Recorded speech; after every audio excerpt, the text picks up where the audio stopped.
I'm going to visit my ex-boyfriend, but my current boyfriend seems to have a problem with it. I had planned on going to visit my ex regardless of my boyfriend's opinion. After the weekend, I initiated another conversation with my boyfriend. First and foremost, I apologized and basically explained to him that my freedom over the past few years had apparently made me selfish and uncompromising, and that I definitely need to work on myself and how I communicate things. I then tried to explain to him in more detail why visiting my ex was so important to me. His family took me in when my parents kicked me out back then. They loved me as if I were their own child, just when I needed it most. Not just once did they pull me out of a depressive pit, and I will be forever grateful for that. I'm still in regular contact with my ex's friends and meet up with someone from the group about every 2 months. I told him how sorry I was, but that the visit had been arranged for almost 10 months, and they were also counting on my help with the festival, and I would feel guilty. I had been looking forward to the festival for so long that not being able to go would break my heart a little. But despite all of this, none of these things were the end of the world, and they could somehow be straightened out. If he really wanted me to, I could cancel it. His reaction surprised me. He communicated that, thanks to the detailed explanation, he now understood and was happy for me to see those people again. He said that what had originally bothered him was how I had communicated it. He told me to go and have fun. However, he couldn't come along due to other commitments. The following 2 weeks were quite uneventful. Whenever the visit was mentioned, he genuinely seemed happy for me. Fast forward to the Friday I was supposed to leave. I came home from work at noon, packed the last of my things, and was ready to drive off. Except I couldn't find my car keys. I was sure they were on the hook that morning, but they weren't there. I searched the entire house. I then messaged my boyfriend, who was still at work, asking if he had seen them. After half an hour he replied that he didn't know, but he could check his pockets to see if they were there. I thanked him and waited. Another half hour passed, and he messaged that they were indeed in his pocket, but that I didn't need to come to get them because he'd be home in an hour anyway. I thought I'll wait for that hour and then leave. That way I'll see him again before I go.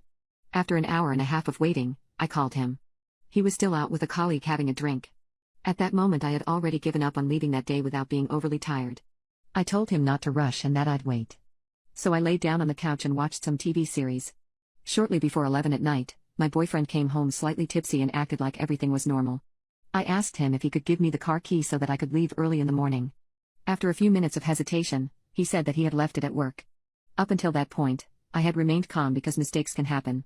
But then I got angry. I asked if he was serious. Yes, he said, he was sorry, but there was nothing he could do now. The office was closed until Monday. But we could have a nice weekend at home. At that moment, I still didn't want to believe that he had orchestrated all of this, although the thought had briefly crossed my mind. I also couldn't talk about it anymore and started crying. To calm myself down, I decided to take my luggage and stay with a friend.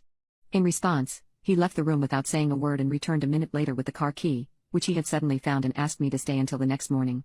After another 15 minutes of crying, I drove to my friend's place anyway, and the next morning, I went to my ex-boyfriend's. Because I was there to help with the festival, I didn't have time to think about the situation or talk to him.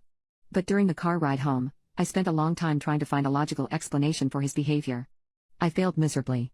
It's not even his car. He hardly ever drives my car, and when he does, he usually asks beforehand. So I was pretty sure that all of this was planned.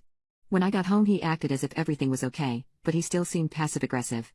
After unpacking, I confronted him during dinner about whether the whole thing was really an accident. After repeatedly asking him because things seemed illogical to me, he suddenly got very angry. He said he never said or meant it that way. Was I too stupid to understand his words? Both he and I exchanged insults and shouted at each other. Then a plate flew in my direction and smashed into the wall above me, and I left and spent the rest of the day with friends. I knew the relationship was over, but he may not have realized it yet. The next day while he was at work, 2 friends and I packed all of his things, and then we waited for him to come home. He probably thought he could talk his way out of it again, but I told him it was over. He didn't want to accept it until he saw his packed things. He became loud and aggressive again, but after a 10-minute tirade, he finally returned my house key with the words, "You damn beach, you'll regret this when you die alone. But at least you can screw your ex without a guilty conscience. That was surely your plan, that's what you wanted, right?" And then he left. Since then I've blocked him everywhere and haven't seen him, and I hope it stays that way.